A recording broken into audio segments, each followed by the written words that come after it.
લખપત ગઢમાં ઐતિહાસિક વારસાના સંરક્ષણનું કામ પૂરજોશમાં। કચ્છના ઐતિહાસિક વારસામાં આગવું સ્થાન ધરાવતા લખપત ગઢ અને તેની આસપાસની ઐતિહાસિક ધરોહરને ફરી જીવંત બનાવવા માટે હાલ વિવિધ સ્થળોએ રિપેરિંગ, કન્ઝર્વેશન અને સંરક્ષણની કામગીરી ચાલુ છે। ગઢની અંદર આવેલી ઐતિહાસિક ઇમારતો અને જોવાલાયક સ્થળોને તેમની મૂળ ઓળખ, સ્થાપત્ય અને કલા કારીગરી જાળવીને સંવારવાનો પ્રયાસ કરવામાં આવી રહ્યો છે। લખપતના ઐતિહાસિક વારસામાં આવેલા આકબની મહેલ અને પાંચભાઈ મહેલ જેવી ઇમારતોમાં પણ સંરક્ષણની કામગીરી ચાલી રહી છે। મહેલોની જૂની રચના, બાંધકામ અને ઐતિહાસિક કારીગરીને શક્ય તેટલી મૂળ ઓળખ સાથે જાળવવાનો પ્રયાસ કરવામાં આવી રહ્યો છે। પાંચભાઈ મહેલની અંદર આવેલો ઐતિહાસિક કૂવો પણ આ સ્થળની વિશેષતા છે, જે જૂના સમયની જીવનશૈલી અને બાંધકામ પદ્ધતિની યાદ અપાવે છે। લખપતની ઐતિહાસિક કસ્ટમ ઓફિસ પણ અહીંના વારસાનો મહત્વપૂર્ણ હિસ્સો છે। ઇમારતમાં રહેલા જૂના અને મૂળ લાકડાને શક્ય તેટલું સાચવી રાખવા તથા જરૂરી સ્થળે પરંપરાગત રીતે તેનો ઉપયોગ કરવા કામગીરી કરવામાં આવી રહી છે। જૂના પથ્થરો, લાકડું અને ઐતિહાસિક બાંધકામ સામગ્રીનું સંરક્ષણ કરવામાં આવે તો નવી પેઢીને માત્ર એક જૂની ઇમારત નહીં, પરંતુ તે સમયની કલા, કારીગરી અને બાંધકામની પદ્ધતિનો પણ અનુભવ મળી શકે। સમય જતાં કેટલાક ઐતિહાસિક બાંધકામોમાં મોટા ગાબડા કે નુકસાન થયેલા ભાગો જોવા મળે છે।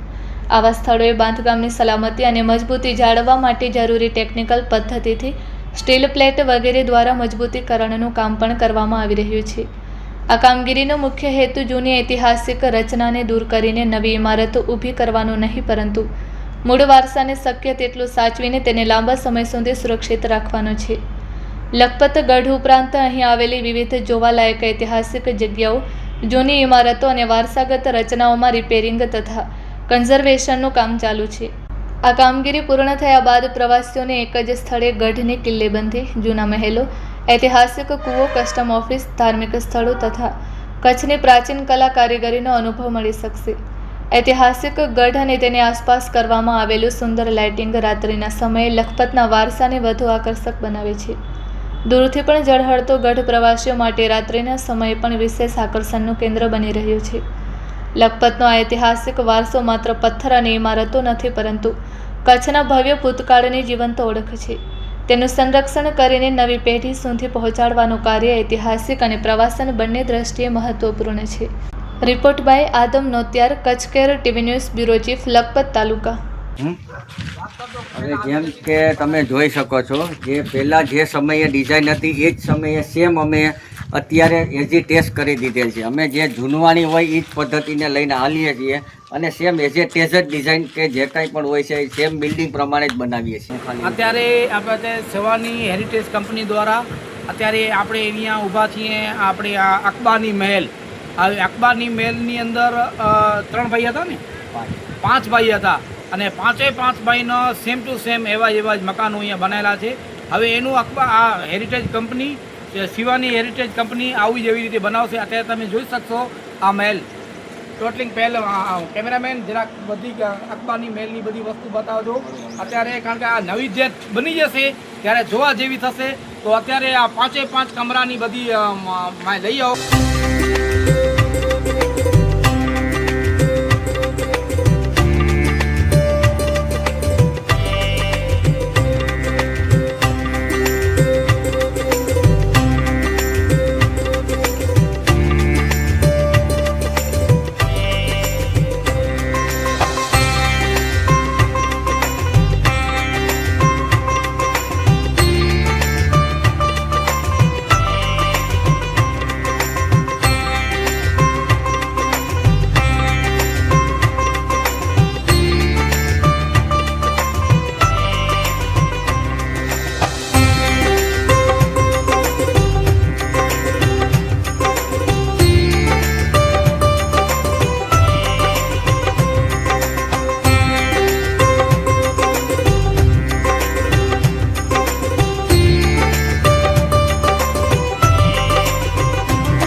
આપણે પાર્લામેન્ટમાં આવ્યા છીએ આ પાર્લામેન્ટનું પાર્લામેન્ટ હાઉસ છે. હવે એની અંદર આ પાર્લામેન્ટની હાઉસની અંદર આ શું અમીનભાઈ કરશે અને કેવી રીતે શું કામગીરી કરશે એના વિશે તમે માહિતી આપશો. કેમેરામેન જરા પાર્લામેન્ટ જરા બતાવજો પહેલાં. અત્યારે તમે પાર્લામેન્ટ જોઈ તો કેટલું બધું જર્જરિત છે અને એની અંદર શું કરશે આપણે આવી જાણીએ અમીનભાઈજી, ને અમીનભાઈ પોતે સમજાવશે. હવે આને તમે કેવી રીતે રિપેરિંગ કરશો, શું કરશો? અત્યારે આવું બધું જર્જરિત છે, કેવી રીતે આવું બધું કરશો એનું બધું?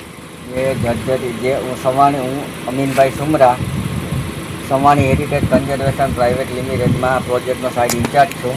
હવે આમાં જે પહેલાં અમે જે ઓલ્ડ પ્લાસ્ટર હતું જ્યાં ડેમેજ હતું એ બધું ક્લીન કરીને પછી આને આખું વોશિંગથી ક્લીન કરશું અમે જેડ મશીનથી. તે પછી જેટલી પણ ક્રેક છે એમાં અમારે લાઇમ ગ્રાઉટિંગ આવશે અને જ્યાં જરૂર પડે ત્યાં સ્ટીલની પિનથી અમે આખી પોતાની ક્રેકને આખી ફિલ કરી દઈશું અને તે પછી એની માથે બીજું વર્ક અમે ચાલુ કરવાના છીએ. અને જેમ તમે જોયું આગળ કસ્ટમ હાઉસ એજી ટેસ્ટ સેમ કસ્ટમ હાઉસ જેવું જ 0 સિમેન્ટમાં અમે આ પ્રોજેક્ટ પણ જે પાર્લામેન્ટ હાઉસ છે તેને પણ સેમે સેમ કરી દઈશું. બરાબર. અત્યારે તમે અત્યારે આ ચાલુ કામ માટે આપણે આવ્યા છીએ અને કામ એ લોકોનું ચાલુ છે.